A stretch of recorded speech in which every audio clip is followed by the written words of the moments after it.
The Hale Foundation's innovators. Gala glowed beneath chandeliers that looked like molten glass suspended in midair.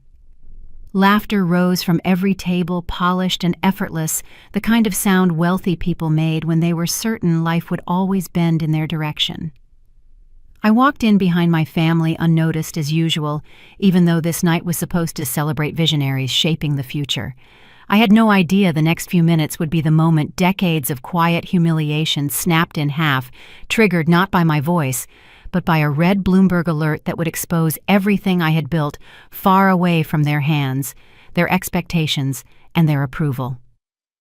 My mother adjusted her diamond shawl as if preparing for a televised interview. My father offered discreet nods to donors and board members, greeting them like he owned the room.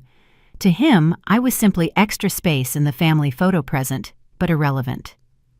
Evan, my brother, casually draped a hand over his chair and smirked. "Don't bring up your job tonight.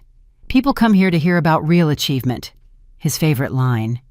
We sat at a prime table close to the stage, close to the cameras, the kind of placement reserved for families who mattered.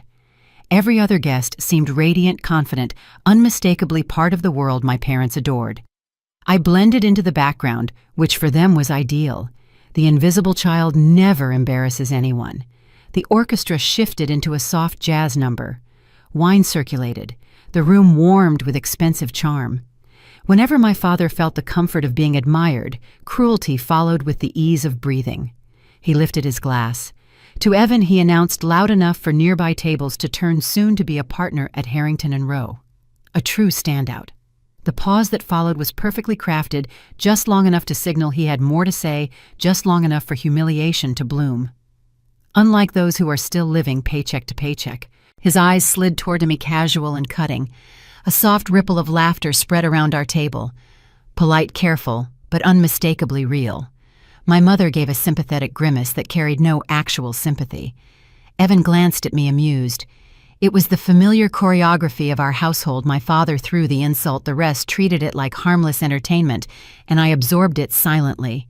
What none of them realized was that this would be the last time they ever spoke about me that way.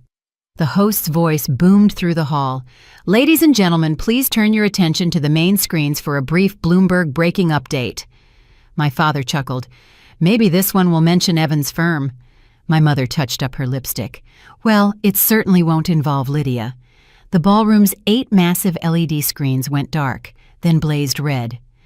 Bloomberg breaking Cho Tech Innovations valued at $20 billion after record-breaking Series F. CEO Lydia Cho confirms new federal defense contract. The sound that followed wasn't silence, it was impact. A full-body hush that swallowed music, laughter, everything. The chandeliers seemed to hold their breath. My mother's champagne glass slipped from her hand and shattered. My father's jaw locked in mid-chew. Evan stared as though someone had rewritten physics. The broadcast rolled on mercilessly, footage of Chotech's quantum-secure communication chips, our labs, our patents, interviews with industry analysts calling the technology a historic shift in national cybersecurity. My name appeared again, then again, the larger. People twisted in their seats to look at me. Confusion, disbelief, dawning recognition. It moved across the ballroom like a slow, seismic wave. Faces I'd known my whole life were seeing me for the first time. My father blinked hard. My mother pressed both hands to her chest. Evan's mouth hung open like a door left ajar. The screen shifted again, revealing a single image. A woman standing in front of Hale Innovates headquarters, calm and assured, the sunlight catching her smile. My hair was tied back, my coat draped neatly, my posture unmistakably that of someone who no longer apologized for existing. It took a full heartbeat before anyone at my table connected that woman to the one sitting beside them. My father choked out, "That can't be." But the announcer finished the sentence for him. Founder and CEO Lydia Cho. Whispers rolled outward in every direction. She built that company. Is she on the guest list? Her tech's already in federal trials. Hale Foundation will want her as a donor. Evan reached for my arm. "Why didn't you say anything?" I slid my arm away. "You never asked. It wasn't spite. It was the truth. Clean, simple, undebatable." My father pushed back his chair, breath unsteady. Lydia, sweetheart, surely you didn't. But the screens now displayed every contract we had signed, every milestone we had hit, every accomplishment they had once deemed impossible for me. Every fact shredded years of their narrow assumptions. I stood slowly, the noise of my chair scraping against the floor, sounding louder than the orchestra had minutes earlier. The cameras moved with me, splashing my face across every screen, turning my existence into a fact the entire room had to confront. My mother's voice trembled. "Why would you hide this from us?" I met her eyes. "You taught me to." The shock on her face wasn't guilt, it was realization. All the years they had minimized me, underestimated me, treated me as an afterthought. None of it prepared them for a version of me that had built an empire outside their line of sight. I took a single step back from the table, then another. Conversations halted as I walked past, and as the ballroom parted for me like I was someone worthy of space. For the first time, a single clear thought settled in my mind. Their disbelief had nothing to do with the valuation. It came from finally understanding they no longer owned the narrative of who I was. I grew up in a house where achievement was measured the same way trophies were displayed. Only the ones belonging to my brother deserved a shelf. Evan won spelling bees, math competitions, summer science fairs. My mother documented every ribbon, every certificate, every minor triumph, as if she were curating the Hale family legacy. I existed in the background, helpful but forgettable. The child who set the table kept quiet during guests' visits and learned early that invisibility meant fewer reprimands. My father believed families functioned best when everyone understood their place. Evan was the prodigy, the investment, the future lawyer destined to carry the Hale name into boardrooms and country clubs. My mother shaped herself around that narrative with the precision of someone polishing an heirloom. I learned how to support it without becoming part of it.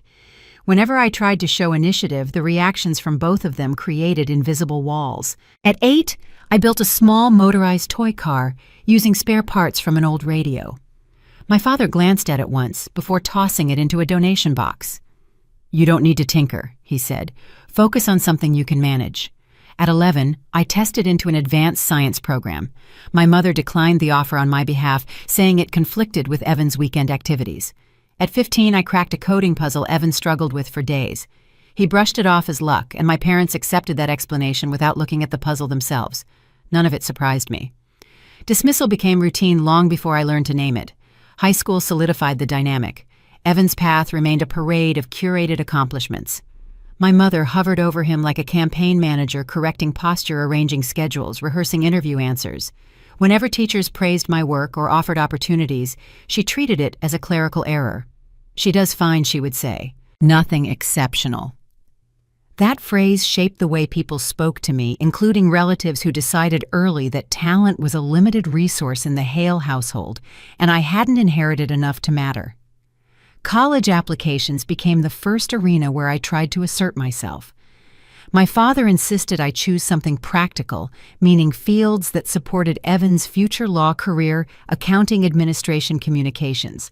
I applied to a STEM program anyway and was accepted with a partial scholarship.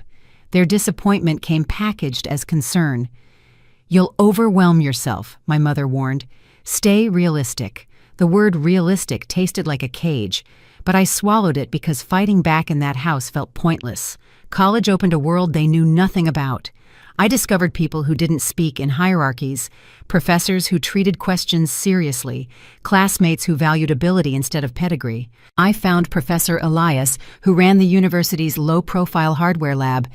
Elias operated on verifiable results. He didn't care about the Hale name or Evan's latest mock trial victory. He needed code that worked and hardware that could handle intense thermal loads. I quickly became one of his most reliable research assistants because I delivered solutions without needing external validation. In Elias's low-profile lab, I found my language. It wasn't the polished rhetoric of boardrooms or the practiced confidence of Evan. It was the silent, absolute truth of hardware. I remember the first time Elias handed me a problem considered unsolvable by the previous graduate student, optimizing the thermal management of a new GPU chip design. It took 72 hours straight of coding and testing. I lived on lukewarm vending machine coffee and the sheer kinetic force of the challenge. When the simulation finally ran clean, Elias didn't praise my effort.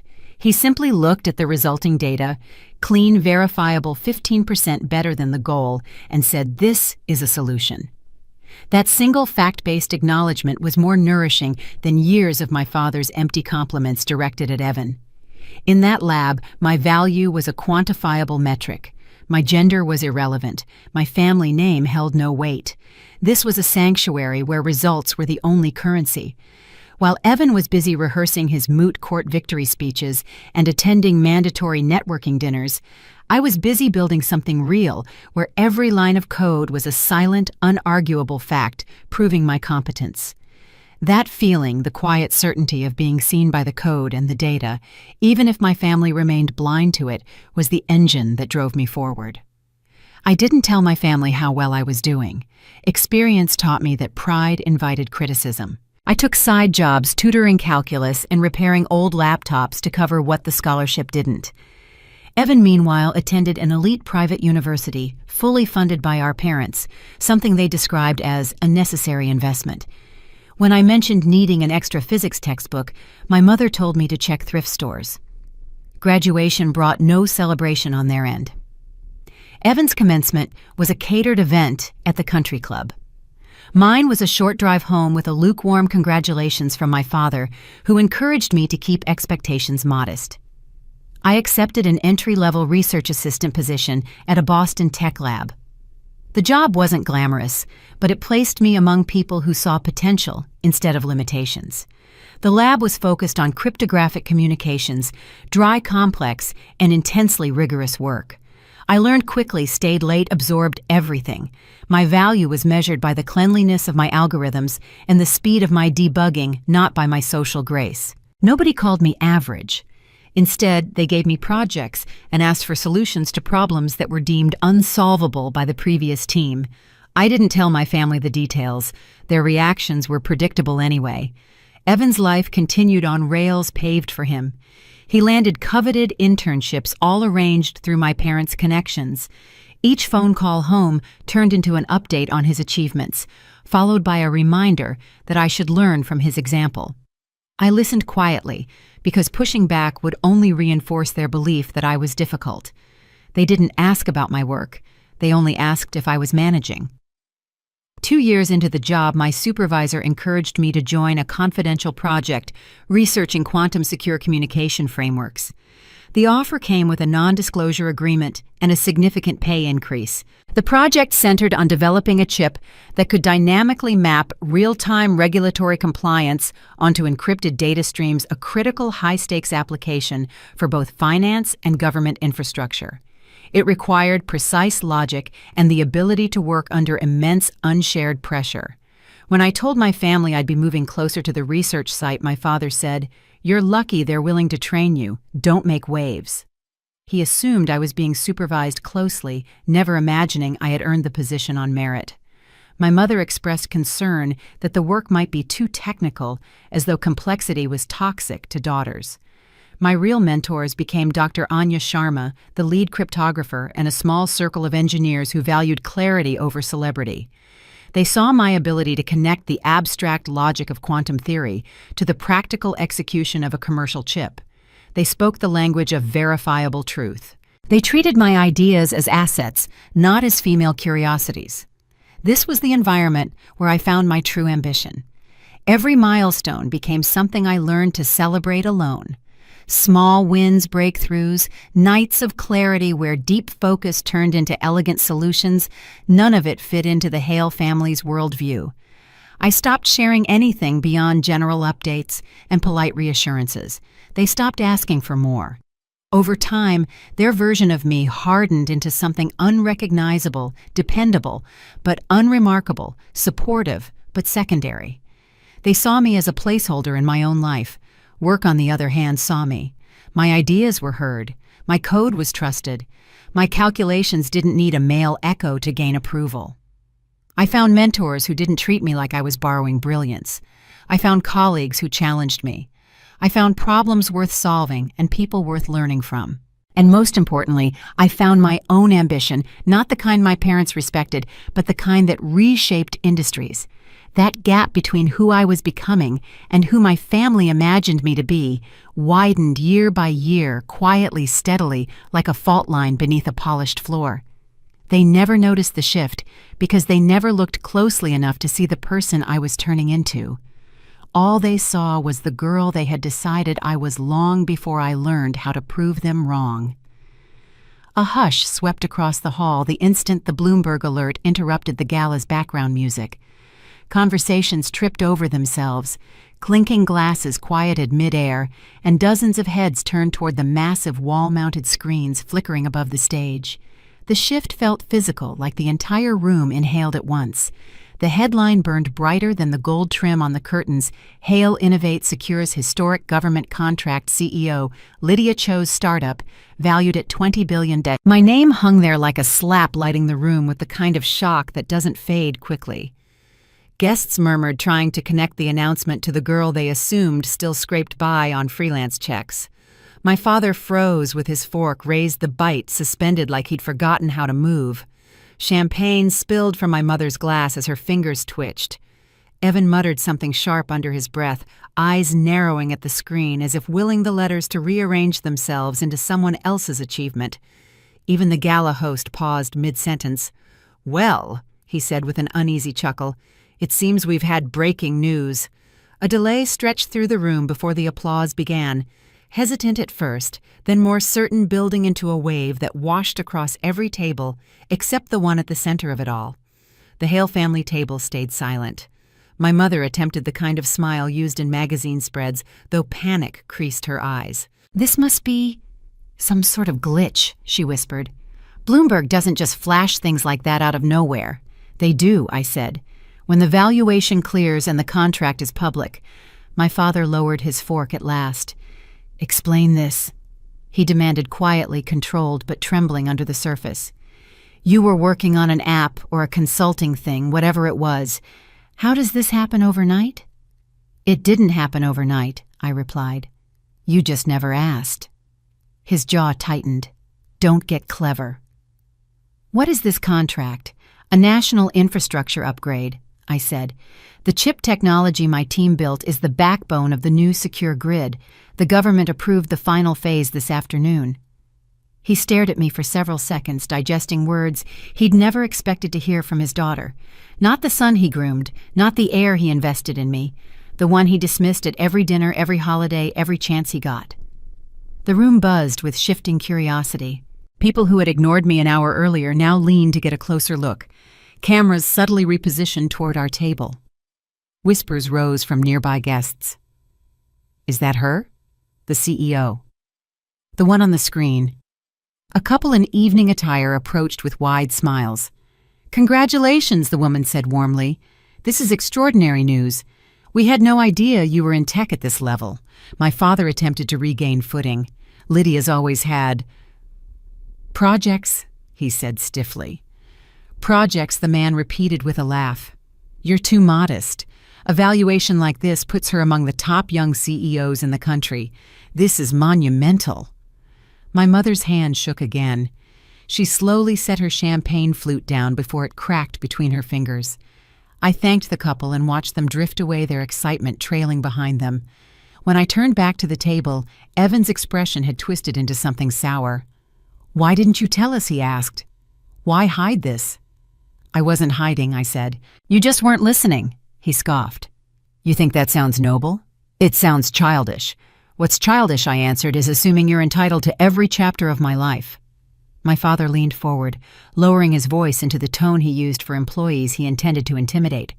"Success is one thing," he said. "Blindly walking into the spotlight is another. You're not prepared for the attention this brings." "I've been preparing for years," I said. "You just didn't see it." The screen above flashed again, a photo now the official corporate portrait taken 3 months ago. I stood in front of the sleek silver Hale Innovate sign, hair pulled back, confidence quiet but unmistakable. The same face now stared down at the gala. Gasps rippled through the tables. Everyone recognized the frame. That corridor belonged to this very venue. The Gala host blinked up at the screen. "Isn't that—" "Yes," someone whispered. "Taken in the executive wing here. That's her." Recognition hit my parents at the same moment. My mother pressed a hand to her chest. "You were here," she breathed. "In this building more than once," I said. My father's brows knotted. "Why?" "For contract negotiations." Another wave of whispers washed through the hall, louder this time, undeniable, electric. People angled themselves, suddenly eager to approach, but unsure if they should. A prominent investor stepped forward, first hand extended. "Ms. Cho, if you ever consider expanding your next round, we'd be honored to meet with your team." My father flinched, as if the man had reached past him. I shook the investor's hand calmly. The gesture wasn't triumphant.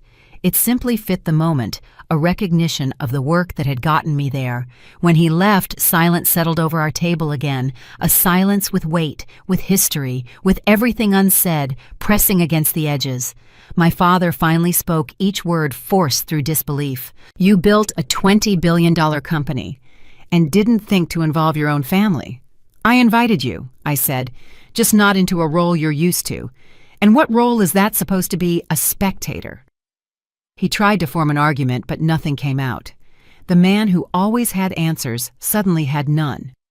Across the room, the screen continued to cycle through the announcement, the valuation, and my name. No one turned back to their meals. The Gala had acquired a new centerpiece, and it wasn't Evan or the Hales or their legacy. Everything orbited the headline, glowing on the wall. My mother whispered something barely audible. "This changes everything."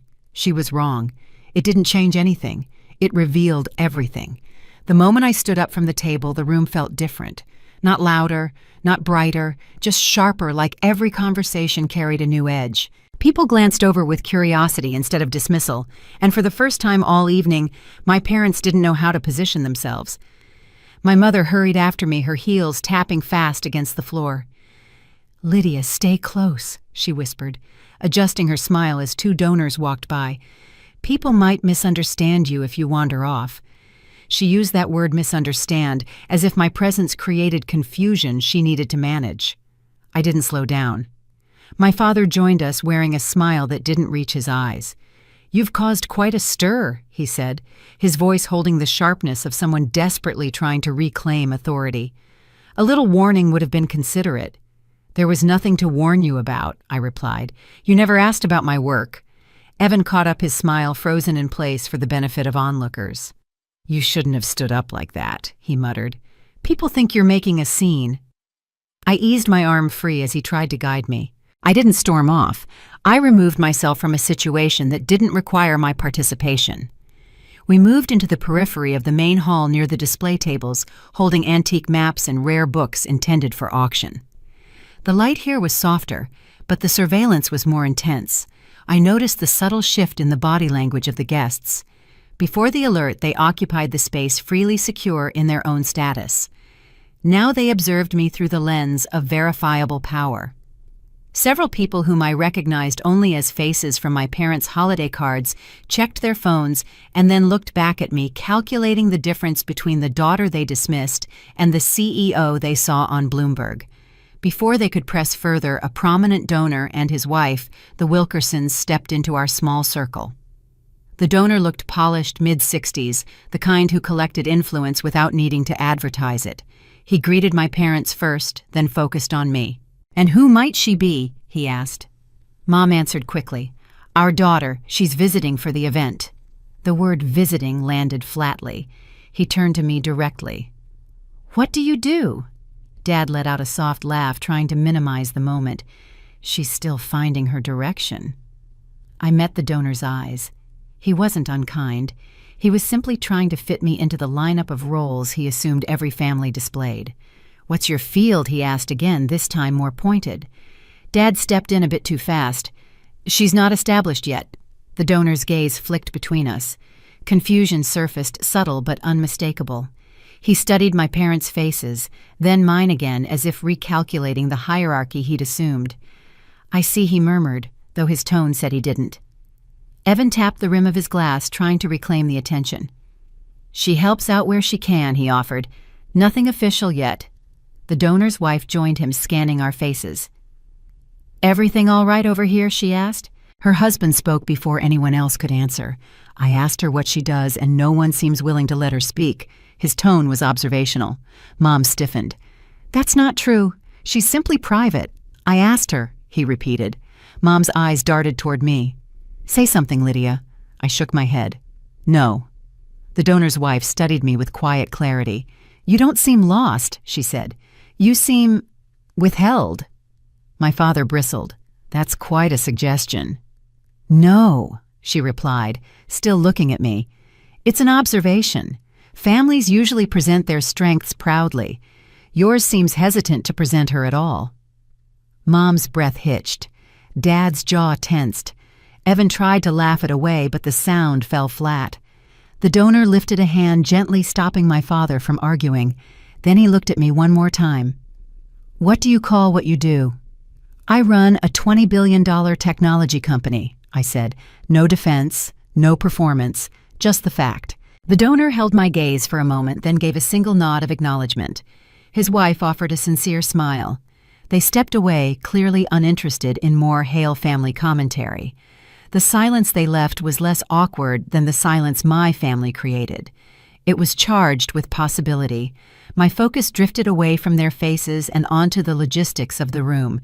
I mentally cataloged the number of media cameras present, the estimated size of the crowd, and the likely reach of the Bloomberg alert on the East Coast financial circuit. My father had mentioned I wasn't prepared for this attention.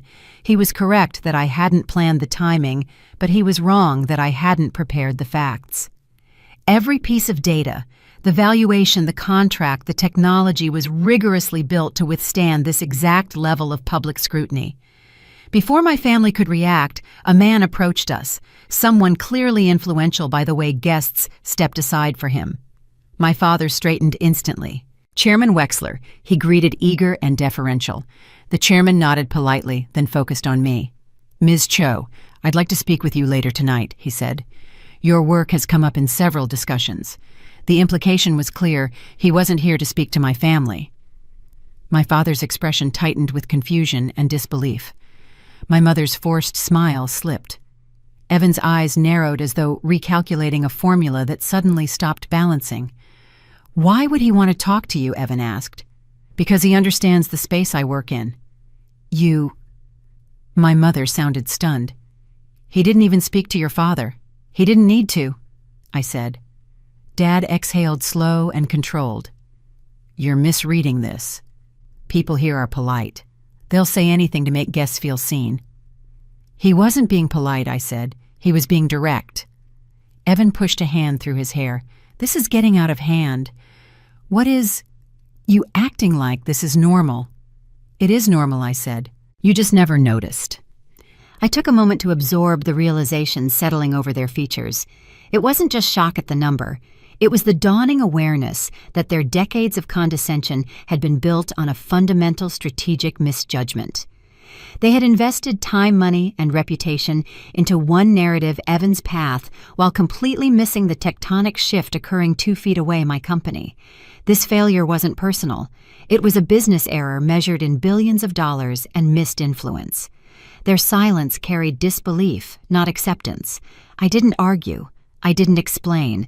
I didn't fill the space. Standing there, I realized I no longer felt the familiar pressure to shrink myself so they could stay comfortable. Their confusion didn't belong to me. I stepped away from them, steady and unhurried. Just from a distance, they no longer had the power to close. The applause faded, but the humiliation still clung to the air, thick and heavy. Memories of that night. The night everything collapsed, slid back into place with an ease that frightened me. The gala lights, the music, the polished smiles around me, now only made the contrast sharper. 2 years earlier, I'd stood outside my parents' house in Chicago with freezing hands wrapped around a manila envelope. My proposal sat inside a blueprint for a microchip system I'd spent 18 months developing. This wasn't just a pitch. It included the full schematic for a self-contained unit utilizing my proprietary dynamic mapping algorithm capable of real-time regulatory checks at the hardware level, the core intellectual property of what would become Chotech. My father had agreed to take a look, though his tone had suggested he'd already made up his mind. Still, I clung to a tiny thread of hope as I walked through the front door. They were waiting in the dining room. My father was at the head of the table. My mother was expressionless. Evan was leaning back as if he'd come for entertainment. A board of directors in designer suits filled the rest of the seats. I recognized the setup immediately, not a meeting, a verdict. My father tapped the envelope. "Let's be efficient," he said. "We've reviewed your pitch." My heart lifted an inch. "And it's not viable." I blinked. "The system works. You saw the numbers. The power consumption is 30% below industry standard, and the speed metrics are verifiable." He nodded once. "The numbers look like something a student would bring to a career fair. You're not ready for this level of innovation. The regulatory complexity alone would overwhelm a small team. You have the theory, but you lack the infrastructure, the political capital, and the leadership to scale a product this ambitious." The men around him chuckled politely. My mother looked away. Evan smirked and tapped the table with a single finger as if marking the moment for later mockery. I stayed standing, the heat rising under my skin. "You said you'd mentor me through the first phase. I said I'd advise you," he corrected, "if you showed potential. You didn't." My chest tightened. "Dad, you didn't even give feedback. You skimmed it. You didn't look at the power efficiency metrics or the self-correction logic that took me 6 months to optimize." "A CEO doesn't skim," he said coldly. "A CEO scans and identifies weaknesses. Your plan has too many." The sting spread deeper, like a bruise forming from the inside out. Weaknesses like what? The lack of capital funding, or the fact that the inventor is female and not Evan, lack of leadership experience, no investment background, no proven record, no ability to operate under pressure, he responded, pausing to let each accusation sink in. "You are not the future of this house or this company. Frankly, Lydia, this kind of work requires a public face.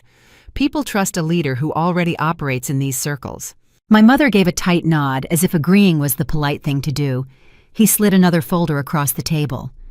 "This is what we'll do. Evan will take over the project. He has the discipline for it. We can rebrand your prototype as the seed technology for a new compliance division under his oversight. It will give the IP the proper backing it needs." My brother grinned wide, sharp, satisfied. "Don't take it personally," he said. "Business has to run on reality." The room blurred for a moment, and I had to grip the chair beside me to stay upright. "So you're giving him my work. You're taking my patented algorithm and erasing my name from the ownership chain." My father's answer was almost boring. "He'll make it workable. He'll turn the theory into a commercial reality. We'll credit you as a contributor, of course." The injustice hit like a fist. The technology was mine. The research was mine. The prototype was mine. They were rewriting that in real time right in front of me, as if I didn't exist. I stepped closer to the table. "You don't get to erase me." Evan's smirk deepened. "You'd know if you'd ever built anything worth remembering. You'll get paid for the IP transfer, don't worry about that." The board laughed again. Something inside me cracked, not a breakdown, but the quiet death of needing their approval. The kind of fracture that changes the direction of a person's life forever. "I'll rebuild it on my own," I said. "Without you." My father let out a soft, condescending breath. "Sweetheart, you don't rebuild without resources. You don't rebuild without backing. You don't rebuild without a name people trust. You have none of those. You have no idea how hard it is to secure Series A funding outside of family circles. I'll build my own name. A name is earned through power," he said. "And you have none." He said it so casually, as if it were a fact of nature, as if he weren't destroying something precious and calling it guidance. I held his gaze. "You're going to regret this." Evan laughed outright. "The only thing we'll regret is wasting our time tonight." I walked out without another word, not because they'd won, but because arguing with people who enjoyed diminishing me was pointless. Outside, a cold wind cut across my face. I didn't wipe away the tears because they weren't from weakness, they were from clarity. For the first time, I understood my place in my family. Invisible until they needed someone to blame, replaceable unless I became useful to their ambitions, forgettable unless I achieved something they wanted control over. That night, I packed everything I owned into 2 suitcases. Every notebook, every sketch, every file, every late-night idea scribbled in fading ink. I made multiple encrypted backups of the core algorithm and the power consumption data, ensuring I retained full legal ownership of the IP. I stored my prototype at a friend's apartment, then boarded a flight to Denver, Colorado, a city known for its low-profile tech incubator scene and a less competitive funding landscape than Boston or Chicago. I didn't tell my parents. I didn't leave a note. Starting over was supposed to feel liberating. It didn't. It felt like standing on the edge of a cliff with no parachute and no ground beneath me. But fear didn't stop me. I'd spent too many years letting fear shape my choices. The first apartment I rented barely qualified as livable. The pipes clanged all night, the radiator hissed steam into the air like a dragon, and the windows let in snow even when shut. My savings thinned fast. I took on part-time work copywriting for tech blogs, consulting for small inventors, anything that kept the lights on. I coded in the laundry room because it was the only space with decent ventilation and a power outlet that didn't flicker. I lived entirely on the verifiable truth of my code, where the results were black and white, and the opinions of my family were irrelevant noise. But at night, the prototype glowed on my desk. The same device my father had dismissed as amateurish. The same idea my brother tried to steal. The same vision they thought they could bury. Those nights I built, brick by brick, line by line, failure after failure, until the failures started to sharpen into something that resembled progress. 1 year later, the first working beta was complete. 6 months after that, a seed investor wrote the first check with shaking hands. Another year later, my team and I stood in a rented office space with peeling paint signing the contract that would change everything. Looking around the gala now, at my parents struggling to contain shock, at Evan shrinking in his chair, at the guests whispering like they were witnessing a coronation they hadn't prepared for, I felt none of what I'd felt the night I left Chicago. No grief. Their reactions didn't stir the old wounds. Everything that used to hurt had burned off long before tonight. What stayed in its place was clarity. The moment had come full circle. They tried to erase me. Instead, they cleared the path. The house looked exactly the same on the outside porch light, glowing curtains drawn the neat little yard my mother obsessed over, but nothing about it felt like home when I pulled into the driveway that evening, days after the gala. Their text message had been abrupt, presumptive, and so deeply familiar. "Be here tomorrow at 6. We need to talk. No question, no courtesy, just the expectation that I would show up because that's what I'd always done." I didn't ring the doorbell. The knob turned easily under my hand, and the warm light from the foyer spilled across the floor. Voices drifted from the dining room. My father's impatience, my mother's anxious fluttering, Evan's smooth confidence threading through every other sound. Dad straightened the moment he saw me step inside. Finally, he said, as if I'd inconvenienced them by arriving at the exact time they demanded. Mom moved fast, smoothing her blouse and forcing a smile. "Let's sit down. We've been waiting." Evan leaned back in his chair with the smug ease of someone who thought this entire meeting revolved around him. I stayed standing. "Say whatever you plan to say." Mom blinked, unsettled by the tone-flat calm and absolutely done. "Honey, you don't have to be defensive. We're just worried." Dad folded his hands like he was opening a disciplinary hearing. "This valuation news, $20 billion, it's dangerous. Too fast. Too public. You need guidance before you make a mistake you can't walk back. The market volatility alone at this scale requires a seasoned advisory council." A slow breath settled into my chest. "You mean control?" Evan cut in before Dad could respond. "We want to help you make decisions. Big decisions. Strategic decisions. You're still new to all this. Specifically, Dad and I believe the company needs immediate legal counsel on the governance structure. We propose a non-dilutive mutual oversight agreement." Funny, I said. I don't remember anyone offering help when I worked 2 jobs and coded through the night in the laundry room. Mom flinched. Dad's jaw locked. Evan smirked like I'd just confirmed whatever story he'd written in his head about me being too emotional for leadership. Dad leaned forward. You're overwhelmed. Anyone can see that. This is why families step in, to protect each other. The federal defense contract you signed exposes you to political risk you don't comprehend. We can mitigate that by providing a layer of established political and financial expertise. From what your own inexperience. The room didn't echo. It throbbed. I built Hale Innovate without any of you. I secured investors on my own. I filed every LLC document. I ran every pitch meeting. Not one person in this room lifted a finger. My current legal team has secured the IP and vetted the contract. You are attempting to solve a risk problem that does not exist. Evan exhaled a laugh, short, dismissive. Lydia, come on! You had a roof. You had food. You had a stable home because Mom and Dad worked hard. You didn't build this alone. That foundation means we deserve a voice in how you manage its success. That roof, I said softly, was the place you told me my ideas were unrealistic. That food came with a side of criticism every night I didn't measure up to you. Mom's voice wavered. We didn't criticize you. We tried to keep you grounded. You kept me small. Dad slammed his palm against the table. Enough. This bitterness helps no one. You're acting irrational, hard-headed. You've let success warp your sense of judgment. We are talking about billions of dollars in national security contracts. You cannot handle that volume of complexity with a chip on your shoulder. Irrational. Because I set boundaries. You're disrespectful, he fired back. And disrespect leads to bad decisions. The decision that worries you is that I said no to you, I countered. What decision worries you? Dad's eyes flicked toward Evan before settling on me. We think the company needs oversight, real oversight, shared authority. The structure must be amended to include a non-executive board chair which your mother and I would nominate. It's standard practice for a Series F company. There it is, I murmured. You assume I haven't already established a non-executive board chair who has more experience in the sector than you combined. Mom rushed in again. This is for stability, for your safety, so you don't burn out or make a catastrophic mistake. We are asking you to recognize the wisdom that comes with age and experience. A faint smile tugged at my mouth.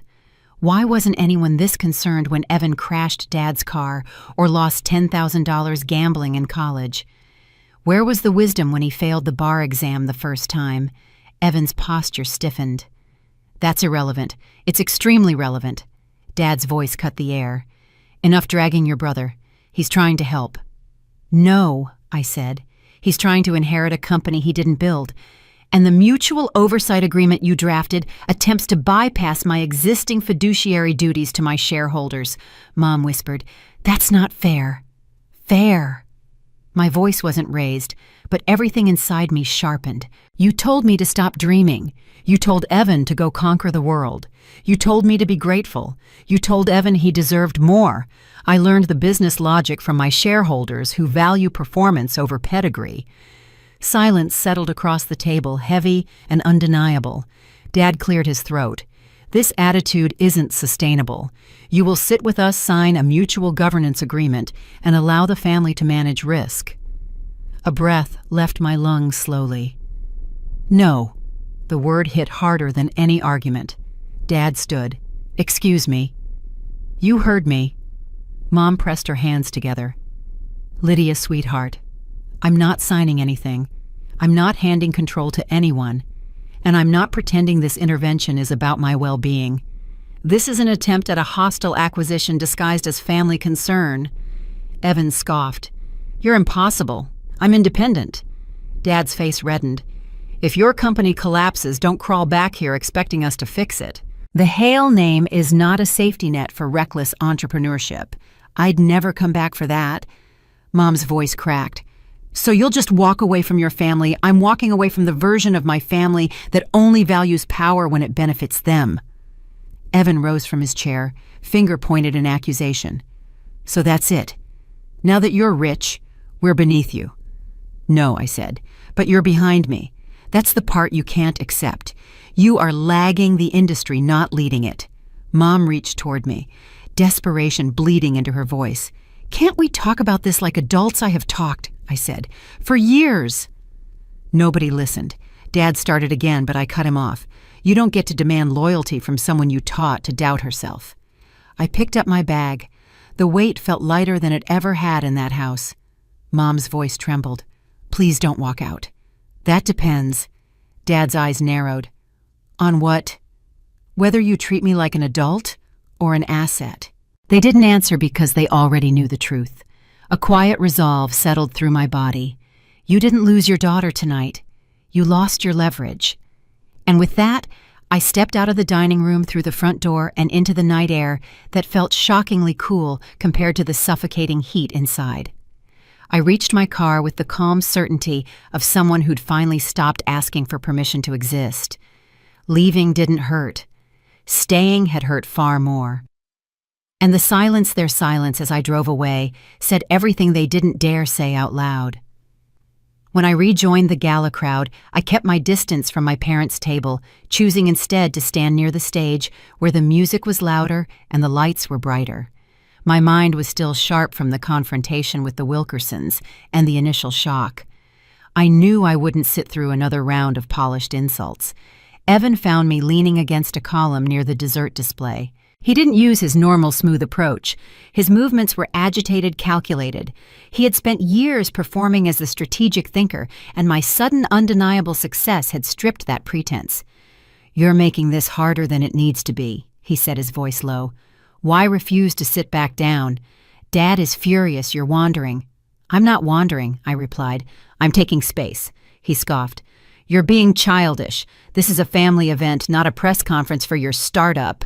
He still couldn't bring himself to use the word company. "You're entitled to your opinion," I said, "but you don't get to set my schedule." Evan lowered his voice further, his expression shifting from superior to desperate. "Look, if the valuation is real, there's liability. Government contracts, that's massive legal exposure. You can't handle that risk profile alone. You need someone with a legal background." He adjusted his tie. "You need me." He tried to position himself as the necessary safety net, the expert I couldn't succeed without.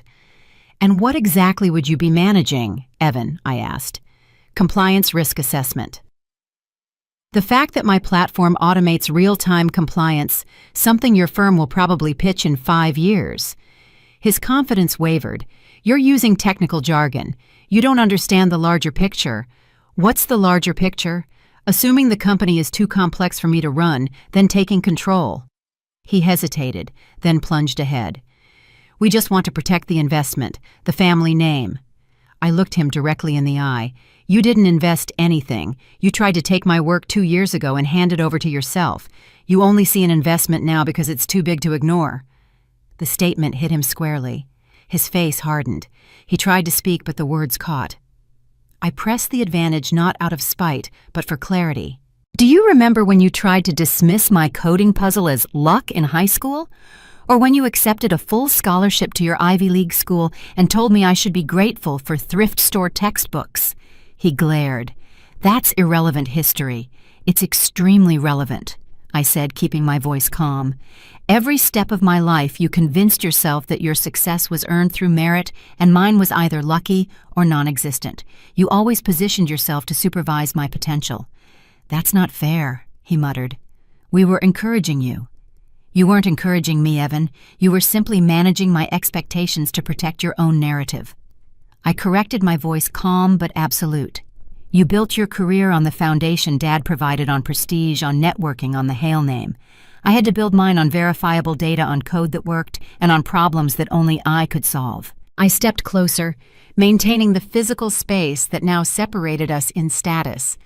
"That's the fundamental gap. You're trying to validate my company using Dad's old rules, but the industry already validated it with billions of dollars and federal contracts. You can't supervise something you don't understand, and you can't advise on a success you spent decades trying to suppress." A brief, sharp silence settled between us. He had no answer. He had been so focused on proving himself superior that he never realized the system he relied on was rigged in his favor, and I had simply opted out of it. I took a final, steady breath. "You weren't the enemy, Evan. You were the obstacle." The line landed clean and final. His expression shifted, not angry, but profoundly lost. He stepped back, the column now supporting his weight instead of mine. He watched me as I turned and walked away. The conversation wasn't about the valuation anymore. It was about the cost of underestimation, a cost they were finally paying with their sense of control.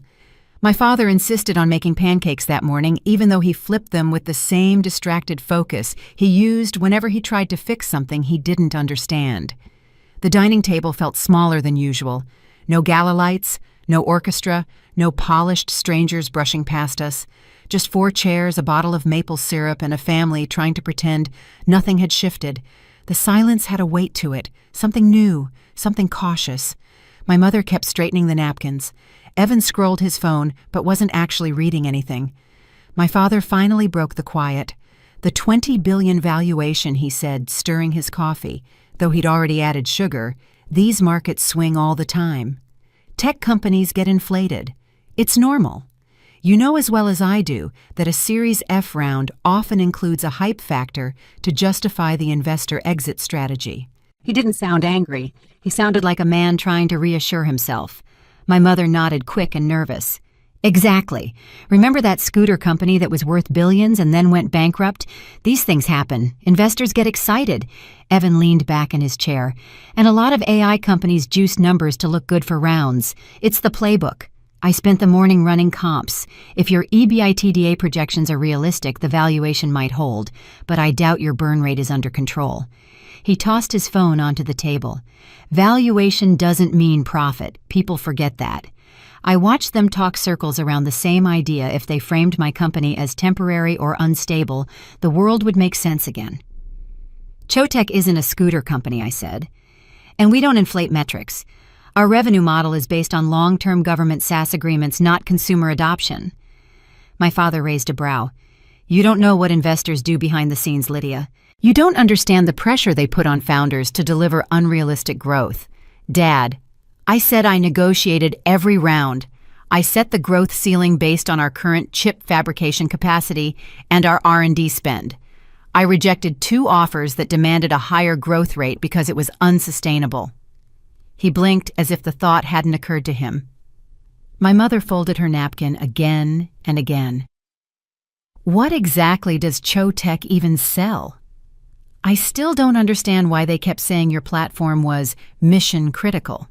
It sounds dramatic. I kept my tone even. Our predictive engine handles infrastructure analytics, emergency routing, logistics forecasting. Government contract pilots started 18 months ago. The mission-critical designation comes from our chip's ability to secure real-time supply chain data under quantum threat protocols. It's a verifiable technical necessity, not a marketing term. The napkin in my mother's hand stopped moving. Evan tapped a knuckle against the table. Government, as in federal. Which agencies are currently running the pilot? Yes, Department of Commerce, Defense Logistics Agency, and the Treasury. He took a slow breath, processing. How big? 7-year pipeline, I answered. Multi-tier adoption model, strong renewal probability.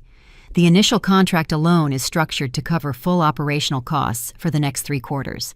He stared at me in a way he never had, growing up calculating, not dismissive. My father pushed his plate aside. You're telling me agencies rely on your tool like they actually use it?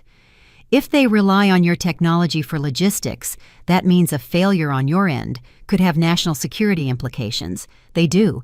That is why our platform includes the only certified dynamic audit trail in the sector. The next minute passed without anyone reaching for their food. Evan tried again. What are your retention numbers? If you are selling enterprise, SaaS retention is the only real metric, 91% rolling. The contracts include a built-in regulatory friction cost that makes churn financially illogical. His eyes widened before he masked it. He understood retention. He understood what 91% meant. My father sat straighter, shifting into a tone I recognized from years of him giving guidance. But scaling at that level brings risks, legal exposure, infrastructure strain. You should consider stepping back and hiring an experienced CEO, someone who's been through hypergrowth before. A founder stepping aside for an experienced operator is a sign of maturity in the investment community. I shook my head. I've been through it. I oversaw the architectural transition from a monolithic design to a scalable microservices architecture 6 months ago. The infrastructure strain is budgeted and mitigated. He hesitated. You've been through the early stages, sure, but running something this big? I've been running something this big for a while. I learned hypergrowth from the ground up, not from a textbook.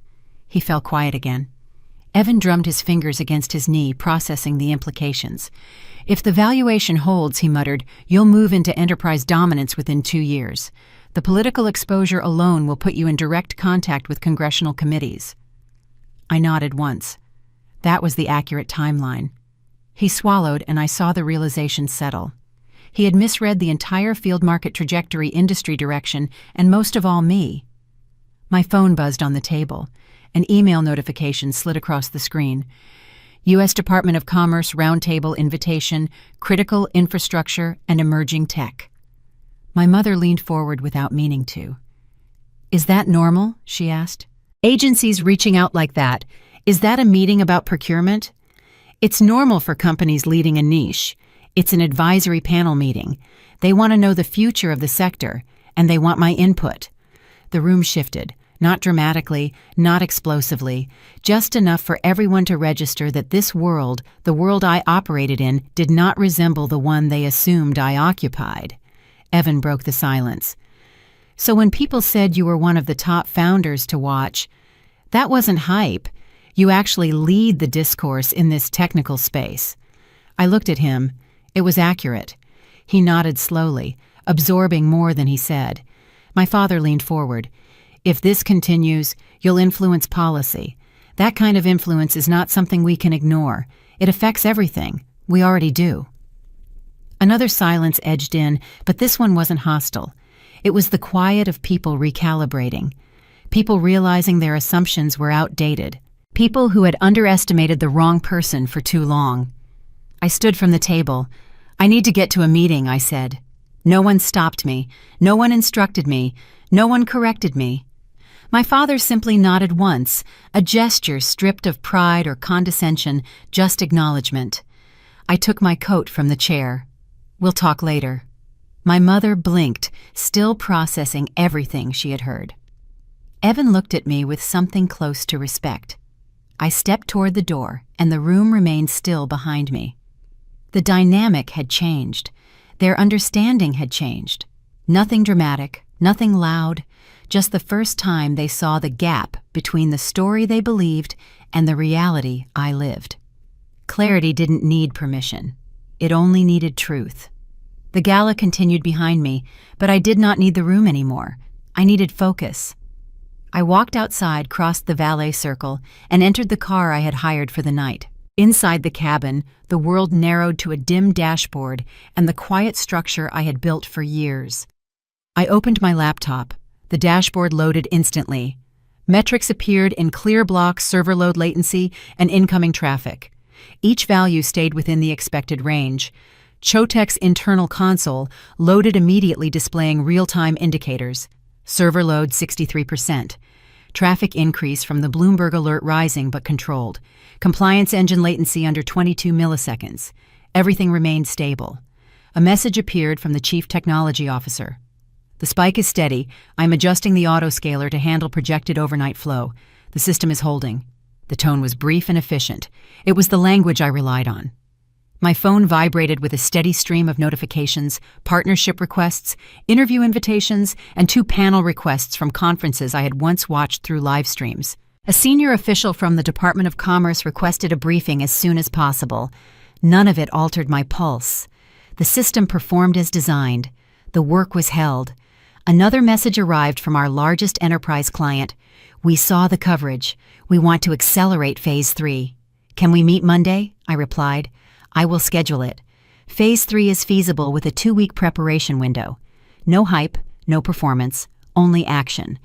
My family had insisted for years that I required their guidance. The quiet car made the truth clear.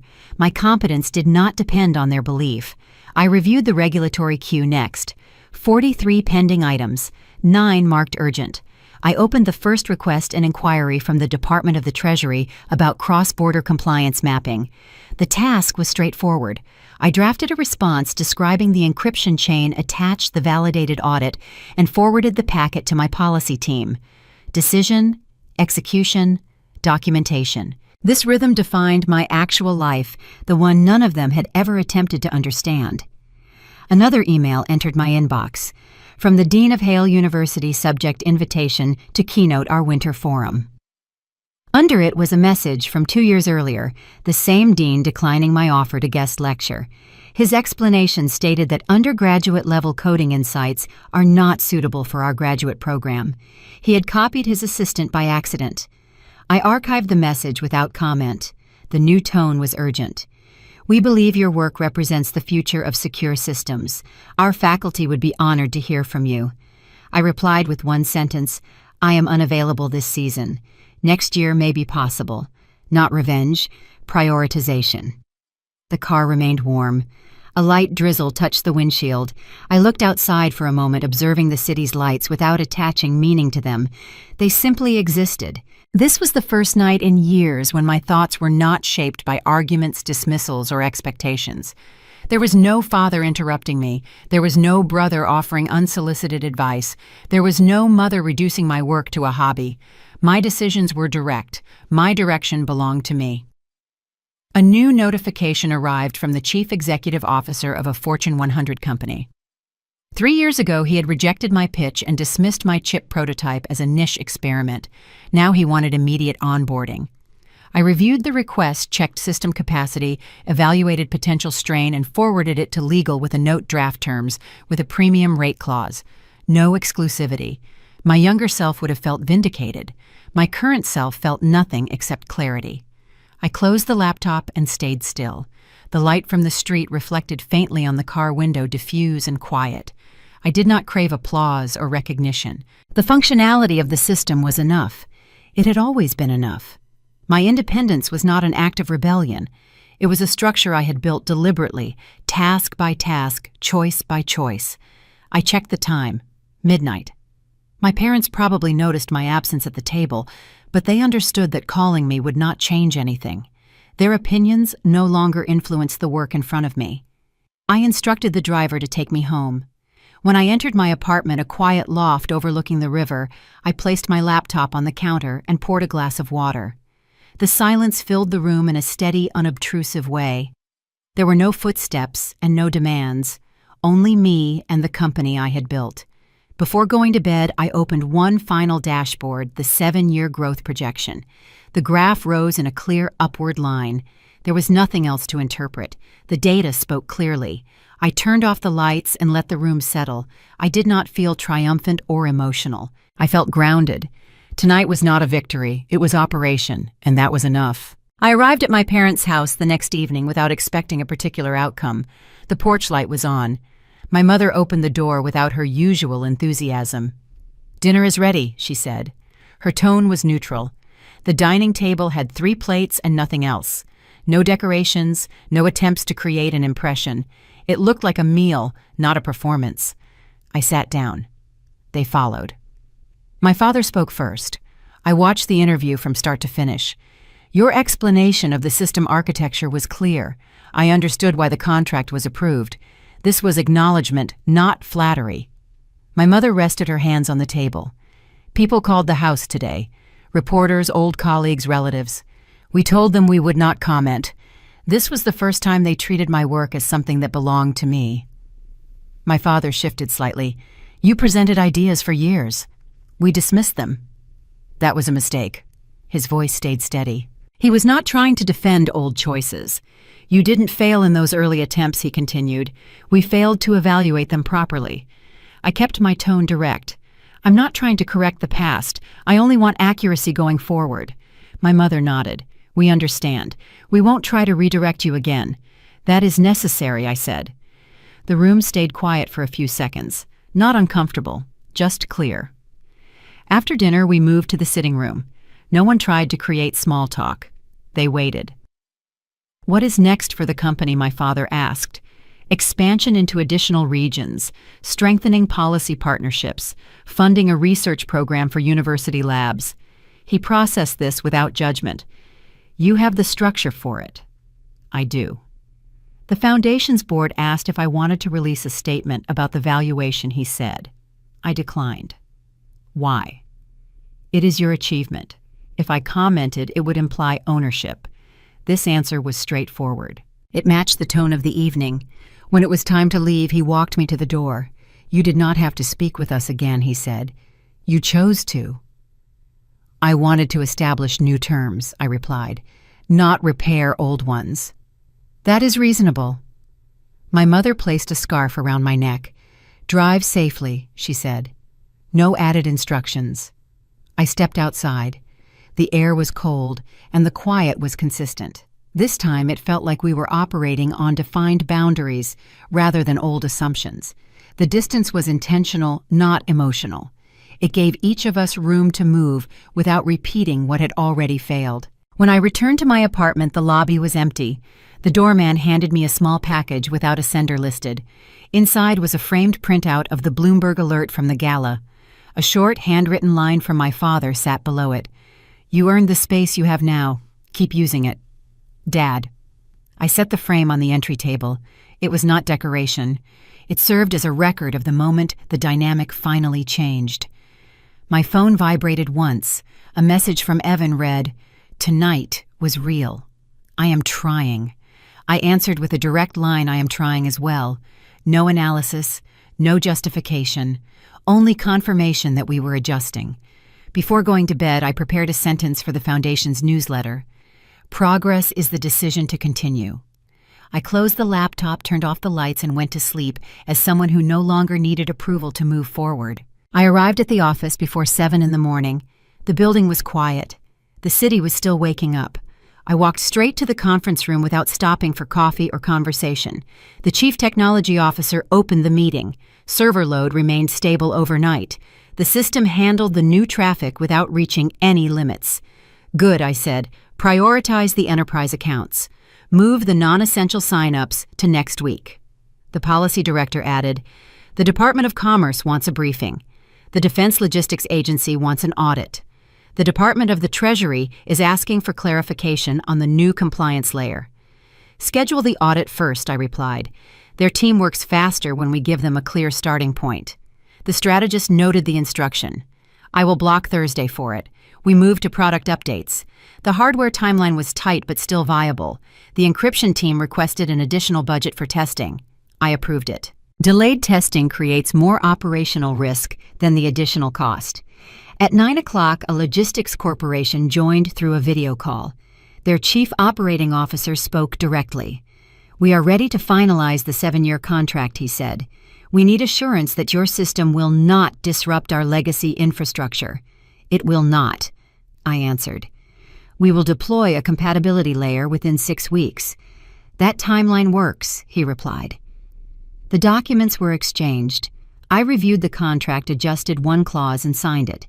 There was no celebration. It was simply another task completed. A congressional advisor called next. He requested details about our failure response protocol and throughput limits. Our thresholds are documented, I said. I will send the latest model by noon. He accepted the answer and ended the call. By midday, I had closed 3 internal decisions, approved 1 external partnership, and completed 2 advisory calls. The pace matched the stage of the company. High-growth operations do not slow down for personal history. I returned to my office. The space was minimal, a desk, a monitor, and whiteboards filled with metrics and diagrams. Nothing decorative. Simplicity helped me concentrate. A notification appeared on the laptop, Department of Commerce Procurement Agreement, ready for final approval. I read the document line by line, corrected one technical detail, and signed it. The confirmation timestamp appeared immediately. My assistant knocked. Your advisory panel has arrived. I invited them in. 4 specialists with clear experience and no personal connection to my family. They reviewed expansion plans, examined risk exposure, and asked for precise numbers. I answered with the data we had and marked the areas where we still needed additional verification. The systems architect closed his folder. The timeline is tight but possible. That is enough, I said. When the meeting ended, the office became quiet again. There was no tension. It was a standard workday. At 6 in the evening, I shut down my laptop. The hallway lights were already dim. Staff members were leaving the building. I did not wait for anyone. I walked outside and stopped on the sidewalk. The air was cold. Cars passed by. Nothing symbolic. It was simply the end of a long day. My phone vibrated. A message from the Chief Technology Officer. "We can begin the next deployment whenever you are ready." I typed back, "Begin the deployment." Then I put the phone away and walked down the street. The day was not a turning point. It was routine. It was the next step in the... "This house is mine now," Amanda said, tapping her long nails on my kitchen counter. "We've talked to our lawyer, and since Marcus is your only heir, we're moving in. You should start packing." I looked up from my crossword puzzle, eyeing my daughter-in-law's smug face. At 65, I'd seen enough in life to know greed when it stood in front of me in designer clothes. "Is that so?" I said calmly, picking up my tea. "And what does Marcus think about all this?" Amanda's smile grew, like a cat that just caught a mouse. "He agrees. This house is too big for one person. You're getting older, Sarah. We're doing this for your own good."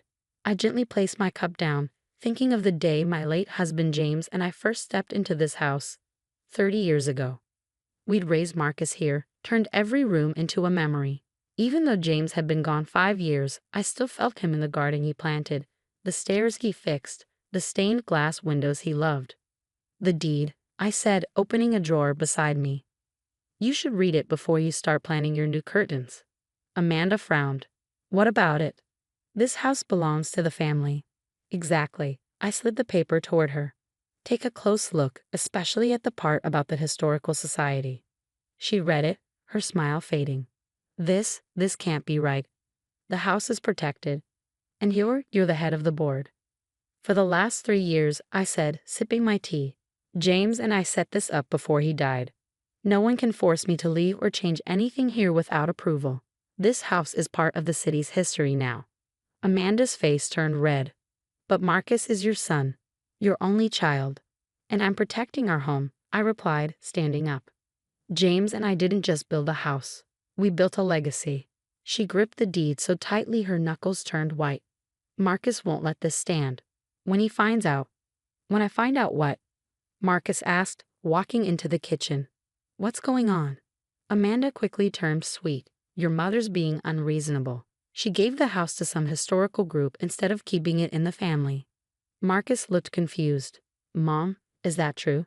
"It's still in the family," I said gently, "but now it's protected for the future, just like your father wanted." "But we were going to..."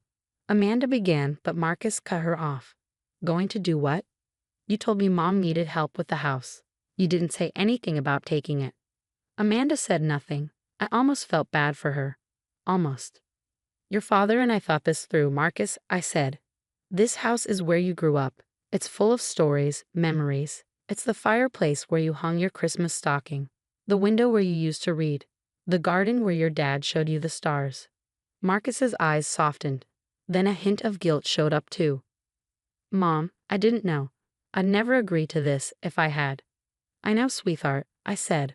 Marcus had always had his father's kind heart. Amanda slammed the deed down.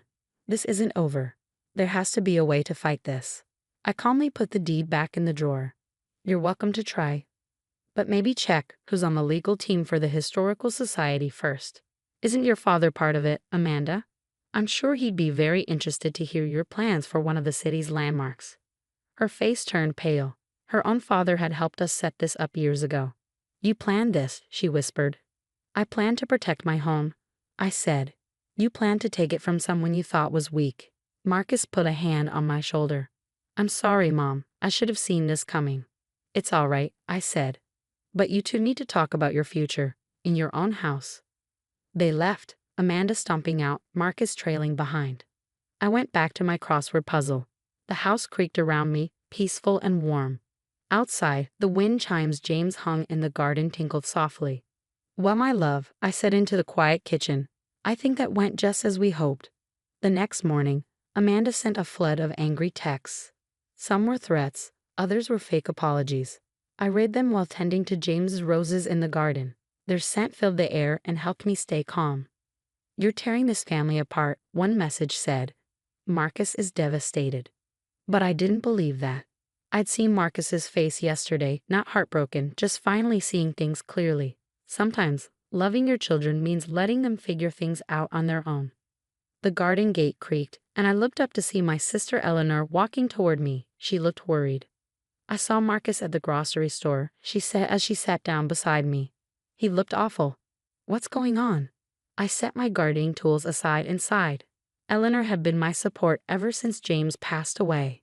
"Amanda tried to take the house yesterday," I told her, watching a butterfly land on one of the roses. "She told me to start packing." Eleanor let out a sharp laugh.